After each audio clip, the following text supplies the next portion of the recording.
नमस्कार, आप देशवा न्यूज देख रहे हैं। देखिए, आज चर्चा करेंगे उस लोकसभा सीट की जहां पर परिवार के दो सदस्य आपस में ही भिड़ गए थे। वो लोग कह रहे थे कि ये लोकसभा सीट हमारी पुश्तैनी है और हम यहां से चुनाव लड़ेंगे।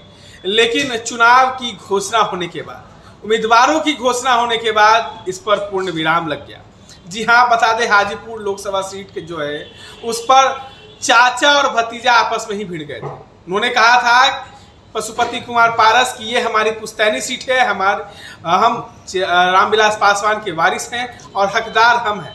लेकिन एनडीए ने पूर्ण विराम लगा दिया। बता दें कि चिराग पासवान को हाजीपुर के समेत 5 सीट जो है वो दिया है। वहीं पर अब जो है हाजीपुर में चिराग पासवान नॉमिनेशन करने जाएंगे। इस दौरान जो है नाराज पशुपति कुमार पारस जो एनडीए से कहीं ना कहीं नाराज चल रहे थे और केंद्रीय मंत्री पद से इस्तीफा भी दे दिया था। इसके बाद जो है चिराग पासवान ने कहा है कि हम नॉमिनेशन में उनको आमंत्रण देंगे, अब आना या ना आना उनकी मर्जी है।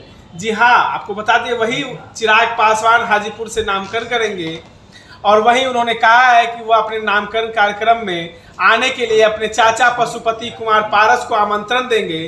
बता दें कि हाजीपुर में 5वें चरण में यानी 20 मई को मतदान होगा। वहीं 5वें चरण के लिए नामकरण प्रक्रिया शुरू हो गया है। उम्मीदवार अपना नामकरण हाजीपुर सीट से भर भी रहे हैं। लगातार नेताओं के द्वारा क्षेत्र का दौरा भी किया जा रहा है। इसी बीच जमुई सांसद चिराग पासवान कार्यक्रम में शामिल होने देर रात हाजीपुर पहुंचे थे, जहां पत्रकारों से बातचीत करते हुए चिराग पासवान ने कहा कि अपने चाचा पशुपति कुमार पारस को अपने नामकरण के दिन निमंत्रण जरूर देंगे और आना और ना आना फैसला उनके हाथ में है।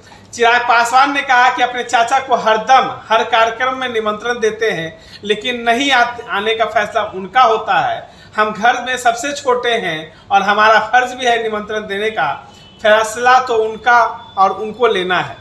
2 मई के दिन हाजीपुर में चिराग पासवान अपना नामकरण हाजीपुर लोकसभा सीट से दाखिल करेंगे।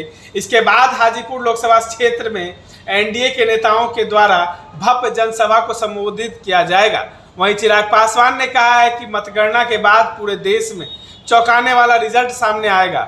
वहीं ईवीएम के सवाल पर चिराग पासवान ने कहा कि सर्वोच्च न्यायालय का फैसला आ गया है और अब किसी इस पर विवाद नहीं करना चाहिए। यह तो न्यायालय का अवहेलना होगा। अपनी हार का ठिकरा विपक्ष ईवीएम पर ही फोड़ता है। अगर ईवीएम पर भरोसा नहीं है तो कांग्रेस जहां पर सत्ता में है उसे छोड़ दे। और वहीं चिराग पासवान वैशाली से जहदाहा में अग्निकांड में जले 1000 से ज़्यादा घर एवं मृतकों के परिवार से मुलाकात की है। बता दें कि लगातार जो है चुनाव से पहले जो है यह दावा किया जा रहा था पशुपति कुमार पारस का कि जो चुनाव है हम हाजीपुर लोकसभा सीट से लड़ेंगे। लेकिन एक तरफ चिराग पासवान कह रहे थे कि हम रामविलास पासवान के वारिस हैं और हमको जो है हम हाजीपुर से चुनाव लड़ेंगे। बता दें कि चिराग पासवान जमुई से सांसद रहे हैं, लेकिन हाजीपुर से वो चुनाव लड़ना चाह रहे थे। लेकिन इन तमाम मुद्दों पर जो है एनडीए और प्रधानमंत्री ने इस पर मुहर लगा दी है और उन्होंने हाजीपुर समेत 5 सीट जो है वो चिराग पासवान के पार्टी को दे दिया है। अब देखना ये होगा कि नामकरण के दौरान जो है नाराज चाचा पशुपति कुमार पारस जो है वो क्या चिराग पासवान के नामकरण के दौरान शामिल होते हैं या नहीं। इस तरह के तमाम अपडेट्स के लिए बने रहें देशवा न्यूज़।